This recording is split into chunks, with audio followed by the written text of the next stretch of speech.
Satu dinamakan dengan asyirkul akbar, ataupun kita namakan dalam bahasa kita sebagai syirik yang besar, ataupun syirik yang maha besar, yang teramat besar. Sesiapa yang melakukan syirik yang besar, maka ia terkeluar daripada Islam. Satu dinamakan dengan asyirkul asghar, ataupun syirik yang paling kecil. Walaupun dengar namanya kecil, tapi ia adalah dosa yang paling besar di dalam Islam. Perbuatan syirik yang kecil ini tidak terkeluar daripada Islam, tetapi menghampiri daerah-daerah untuk terkeluar daripada Islam. Saya akan huraikan perkara ini berdasarkan pembahagian yang telah saya sebutkan kepada sidang penonton sebelum ini. Pertama, syirik berlaku pada i'tiqad, pada keyakinan.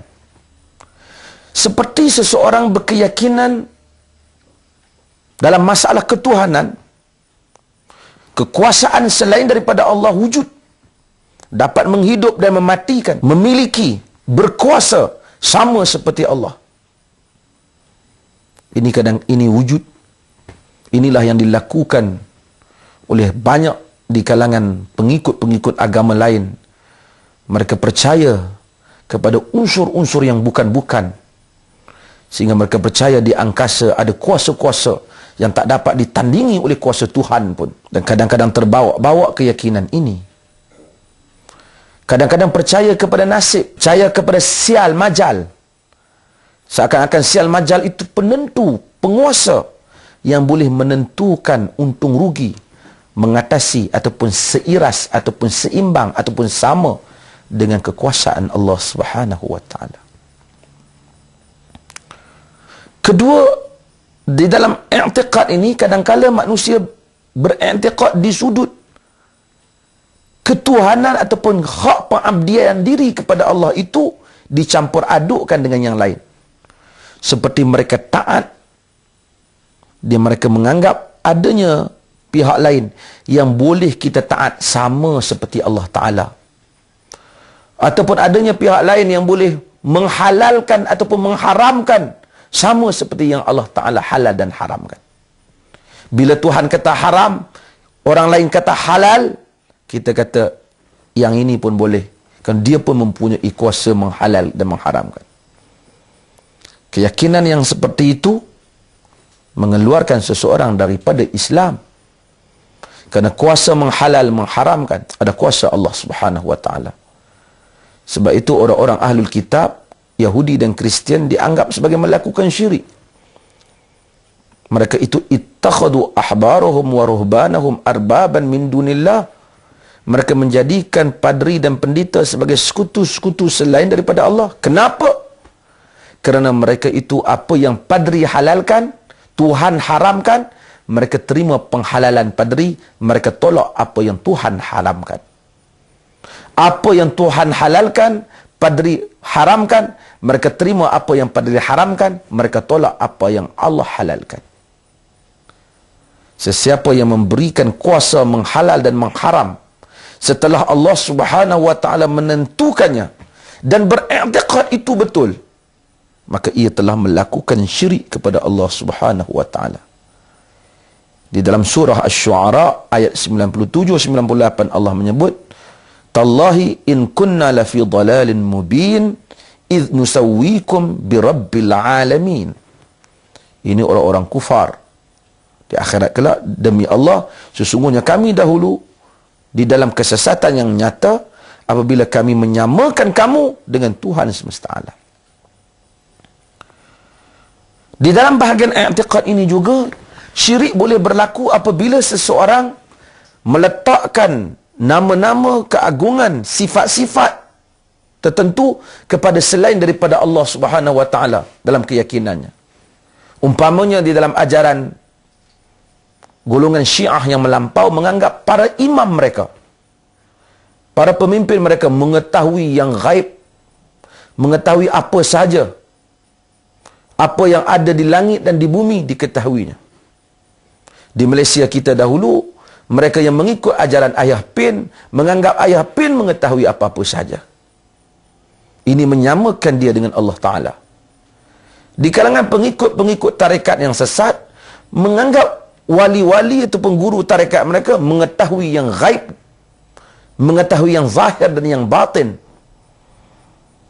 Ini semua juga menyebabkan mereka melakukan syirik kepada Allah Subhanahu wa Ta'ala. Sidang penonton yang dimuliakan, termasuk di dalam hal ini ialah amalan syirik.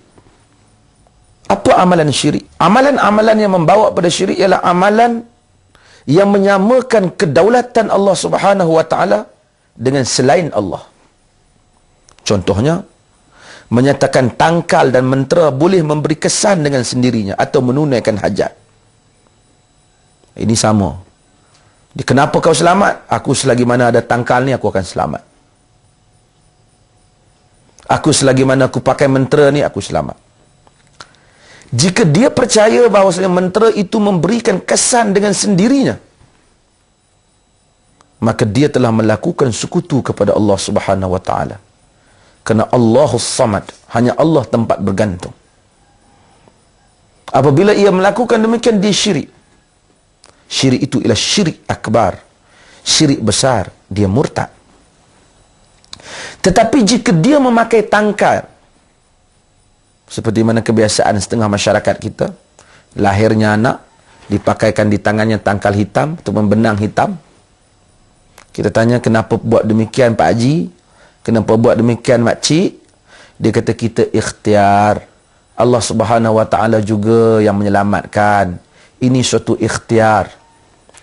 Jika dia melakukan demikian, dengan dia menganggap punca keselamatan adalah Allah, tangkal itu adalah ikhtiar, benang hitam itu adalah ikhtiar, sedangkan benang hitam dan tangkal itu tak pernah dinyatakan oleh Allah dan Rasul sebagai penyelamat, maka dia melakukan syirik asghar ataupun syirik kecil. Sekalipun ia tidak murtad, ia menghampiri daerah yang mengeluarkan dia daripada Islam, sekalipun belum keluar, ia melakukan dosa yang besar. Salah satu sebab dosa besarnya kerana ia telah berdusta kepada Allah. Bila Allah Ta'ala berjanji bahawasanya jika dia memakai benang hitam di tangan anaknya, maka Allah akan menyelamatkan anaknya. Tak pernah Allah menjanjikan hal itu dalam Quran, tidak pernah Rasul menjanjikannya dalam sunnah. Bahkan man 'allaqa faqad asyrak. Sesiapa yang menggantung, maka ia melakukan syirik. Sekurang-kurangnya, walaupun ia tak melakukan syirik akbar, syirik besar yang mengeluarkan dia daripada daerah Islam, ia berdusta kepada Allah dengan membuat pembohongan, kononnya Allah akan menyelamatkan anaknya ataupun dirinya kerana ia memakai tangkal berkenaan. Seperti orang yang percaya kalau dibuat rumah demikian, turun demikian, pada hari demikian, dipacakkan demikian, maka akan berlaku sekian-sekian dengan izin Allah, katanya. Sedangkan memang benar semuanya dengan izin Allah, tetapi perbuatan dakwaan bahwasanya perbuatan tertentu menyebabkan Allah menolong, sedangkan tidak ada nas, maka itu adalah pendustaan pada Allah. Jika ia kata berdoa Allah Ta'ala akan tolong, itu benar, kerana ada di dalam nas, disebut dalam Al-Quran dan disebut dalam sunnah.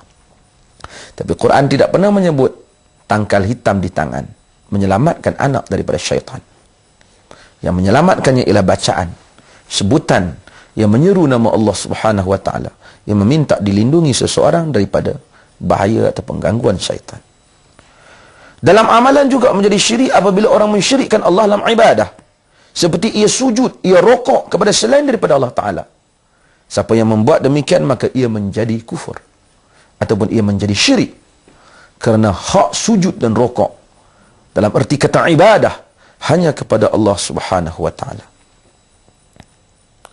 Juga kadang-kala manusia syirik dalam amalan apabila menyamakan sifat manusia seperti membesar dan mengagungkan seorang sama seperti Allah Ta'ala.